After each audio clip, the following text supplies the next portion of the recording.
Mashindano ya Mapinduzi yanaelekea mwishoni. Moja kati ya vitu ambavyo vimekuwa vya kusisimua ni uwepo wa Simba Sports Club, Young Africans, Azam na Singida Black Stars. Simba Sports Club, Azam, Young Africans na Singida Black Stars ziliingia hatua ya nusu fainali, na fainali ni Young Africans dhidi ya Azam, mchezo ambao unachezwa Januari 13 huko visiwani Pemba kwenye uwanja wa Gombani. Moja kati ya vitu vya kufurahisha ni uwepo wa anayetajwa kujiunga na Young Africans. Haijulikani atacheza au la. Huyu ni Alan Okello, moja kati ya watu ambao watakuwa ni sehemu ya kivutio kwenye mchezo huo wa fainali. Kipi kitatokea kwenye mchezo huu, na kupitisha mimi na mwanangu Leopard upate taswira kamili ya kile ambacho tunakitaraji kama wapenda mpira kinachoweza kutokea kwenye fainali hii ambayo itapigwa jioni ya tarehe 13 mwezi huu wa Januari. Leopard, Young Africans wanashuka dimbani kukabiliana na Azam kwenye uwanja wa Gombani huko Pemba. Young Africans wakiwa wameondoa Singida Black Stars kwa bao 1-0. Azam Football Club wakiondoa Simba Sports Club kwa bao 1-0. Tunatarajia mchezo wa aina gani? Yeah, of course inakwenda kuwa ni mechi ngumu kwa maana unapozungumzia Young Africans na Azam FC, hivi ndivyo vilabu ambavyo vimekuwa vina ushindani wa kushughulikiana siku za hivi karibuni, kwa maana wanapokutana tumekuwa tunashuhudia ushindani mkubwa, na hawa ndio safari hiyo wamekuwa wanaweka ile ladha na uzito wa ligi kuu ya NBC Premier League. Lakini kwenye upande wa Mapinduzi inakwenda kuwa ni mchezo wa finali, na always tumekuwa tunasema kwamba finali huwa ni finali, haijalishi ni michuano ya aina gani, lakini hatua ya finali inakuwa ni hatua ambayo kila timu inakuwa imejipanga kwa aina ya tofauti. Kitu kikubwa ambacho kinaweza kikamata katika huu mchezo, kwanza ni walimu wa timu zote mbili. Inakuwa ni mara ya kwanza kwa hawa walimu wote wawili kuweza kukutana, kwa maana ya Florent Ibenge kwa upande wa Azam FC, lakini kwa Pedro Goncalves kwa upande wa Young Africans.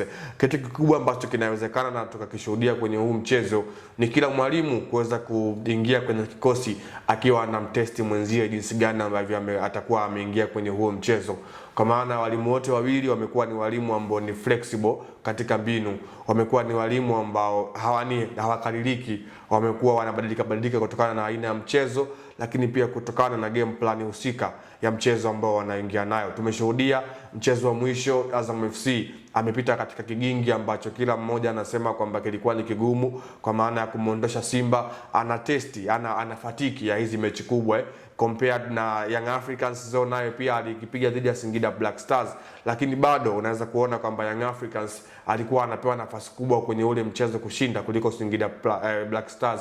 Wakati huo kwa Azam FC, yeye alikuwa apigiwe upatu kuweza kumfunga Simba Sport Club, lakini aliweza kuibuka na matokeo mazuri.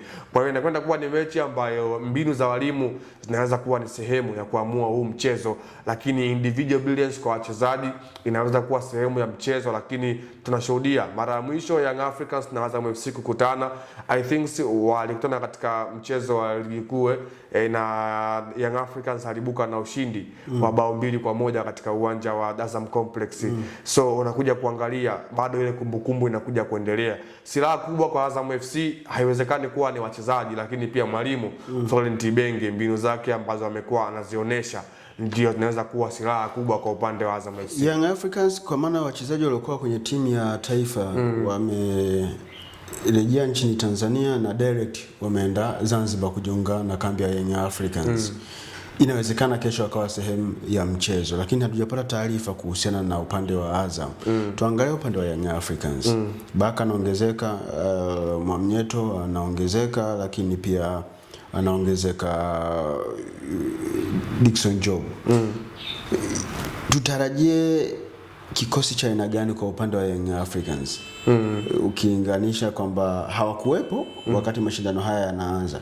Mwalimu anaweza akaendelea kuwaamini na kuwapamotisha wale waliokuwepo kwenye mashindano, au analihitaji kombe zaidi ataamua hao waliokuja, kwa sababu tunawafahamu ndio regular starters wataenda moja kwa moja kuingia kwenye kikosi. Ni mechi ngumu.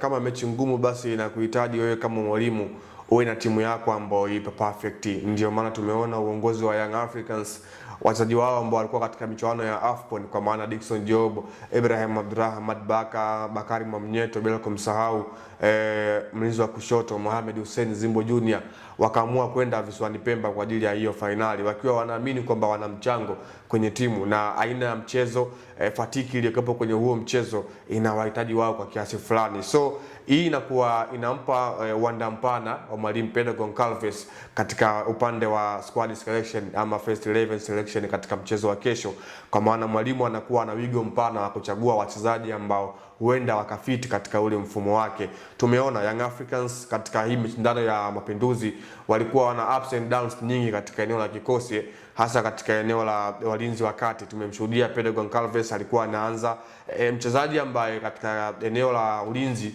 alikuwa na nafasi kubwa ama consistency kubwa, alikuwa ni mlinda lango Dabu Twalibu Msheli, lakini pia Frank Asinki kwa Bena, lakini maeneo mengine yote yalikuwa yana change, kwa maana upande wa kulia tulikuwa tunamuona Israel Mwenda, lakini sasa hivi tumemuona pia mtu kama vile Kibwana Shomari.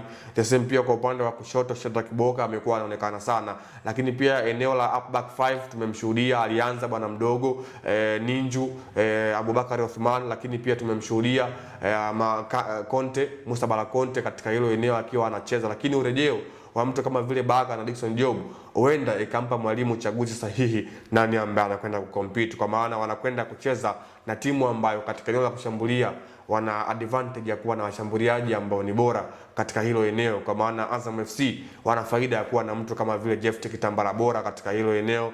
Lakini pia tumeshuhudia bwana mdogo Zidane Sereri amekuwa na mchango kwenye timu, bila kumsahau winga ambaye ameonekana kuwa bora na amekuwa anasumbua, kwa maana raia wa Mali Shekina Diakite. So lazima uwe na walinzi ambao katika eneo la kuzuia watakuwa wanakuofa kitu. Kwa hiyo Young Africans wana hiyo faida ya kupokea wale wachezaji wao ambao kimsingi hawa wanafatiki, kwa maana asilimia kubwa Young Africans waliokuwa katika mchuano ya AFCON, kwa maana wachezaji wao walikuwa wanapata game time ya kucheza, kwa maana sio walikuwa ni wanakaa bench, kwa maana wana ile fatiki na fitness yao iko timamu kuja kuikabili timu ya Azam FC. Ukitazama Young Africans katikati yupo Damaro Kamara, Juki Abuya, yupo Juki Abuya, Max Nzengeli, hawa wanaunda utatu wa pale katikati mwa uwanja. Azam yupo Himidi Mao, yupo James Akaminko na Faisal Salum I think amerejea kama atakuwa ni sehemu ya kikosi kitakachocheza hapo kesho. Tunategemea mchezo aina gani hasa kwenye eneo la katikati mwa uwanja? Timu zote mbili katika hilo eneo ndio imekuwa silaha yao kubwa, kwa maana kwa upande wa Azam FC Mwalimu Florent Ibenge amekuwa anamtegemea Ninja kwa maana ya Himidi Mao Mkami kwamba ndio silaha yake katika hilo eneo, lakini tumemshuhudia pia mara kadhaa amekuwa anamtumia Stadio Kanute katika hilo eneo. Siku za hivi karibuni pacha yake ya Himidi Mao Mkami na James Akaminko ndio imekuwa pacha ambayo imeonekana inalipa kwenye kikosi, kwa maana imekuwa ni pacha ambayo imekuwa ina maelewano katika hilo eneo, kwa maana mfumo wa 4-2-3-1 kwa Mwalimu Florent Ibenge umekuwa una faida kwa kiasi chake. Lakini pia kwa upande wa Young Africans tumeshuhudia Mwalimu Pedro Goncalves ameamua kujaribu ile partnership kati ya Juki Abuya ambaye alikuwepo kwenye kikosi, lakini na Mohamed Damaro Kamara ambaye ameingia kwenye kikosi siku za hivi karibuni, na tumeona chemistry yake ndani ya kikosi imekuwa ina contribute kitu ambacho ni kikubwa katika kikosi cha Young Africans. Maxim pia Zigeli naye pia amekuwa anaongeza namba katika eneo la midfielder, kazi ambayo imekuwa inawarahisishia hawa viungo wa chini, kwa maana Duke Abuya pamoja na Damaro Kamara kuweza kuwa free katika eneo la kuzuia, lakini pia katika eneo la kupiga pasi. So katika eneo la midfielder tunatarajia kwenda kushuhudia bato kati ya viungo hawa wa Azam FC pamoja na Young Africans. Uzuri ni kwamba kila timu imekuwa na kiungo ama mchezaji mmoja mmoja ambaye katika hilo eneo ana sifa ya tofauti. Wewe ukiwa mwalimu una Prince Mpumelelo Dube na Gift Kitambala bora, nani anaenda kwanza kwenye mchezo ambao ni muhimu na unahitaji matokeo?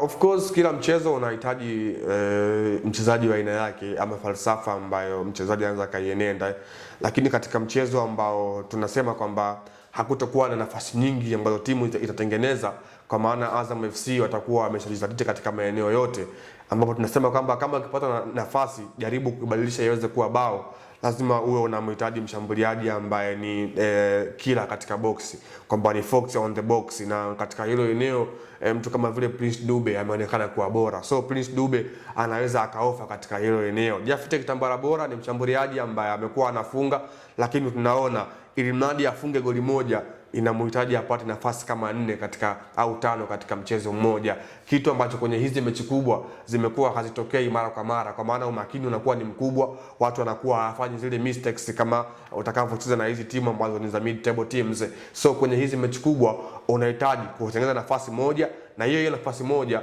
uichange kuweza kuwa bao, na Prince Dube siku za hivi karibuni amekuwa anajaribu kuonesha. Tumemshuhudia akiwa na Zimbabwe katika michuano ya AFCON, amekuwa anafanya hivyo.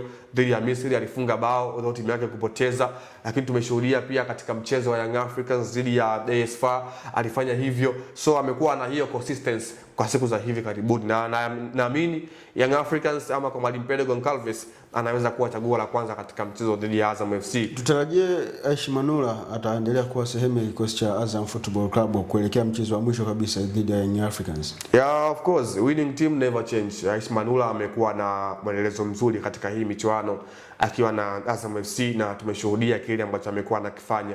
Kuondoka na clean sheet katika mchezo dhidi ya Simba sio kitu rahisi, ni kitu kigumu, ni kitu ambacho lazima ajisifie. Na kitu kikubwa ambacho nimekiona kwa Aish Manula, pengine ndicho ambacho amewazidi magolikipa wengi katika ardhi ya Tanzania, ni hilo tunasema kuzungumza na walinzi wake. Jaribu kuangalia mechi ya Simba namna walikuwa anawapanga walinzi wake ambao kiumri unasema amewazidi kila kitu, kwa maana ya bwana mdogo Twalibu Nuhu, lakini pia bwana mdogo Lameck Lawi, jinsi ambavyo alikuwa anawarai katika lile eneo la ulinzi, kwa kwamba walikuwa na maelewano, yani walikuwa wanaweka ule utatu mtakatifu katika eneo la kuzuia, kwa maana na up back 4, up back 5, lakini pia na Mdalangu mwenyewe, kwa maana kulikuwa na mawasiliano mazuri kati yao. Ndio maana unaona waliweza kuimudu safu ya ushambuliaji ya klabu ya Simba, kwa maana kocha wa Simba kwa maana Steven Becker aliwaingizia washambuliaji watatu katika ule mchezo, kwa maana alianza na Johnson Soa aliswago, akamuingiza pia Baraka akaswago katika hilo eneo, lakini pia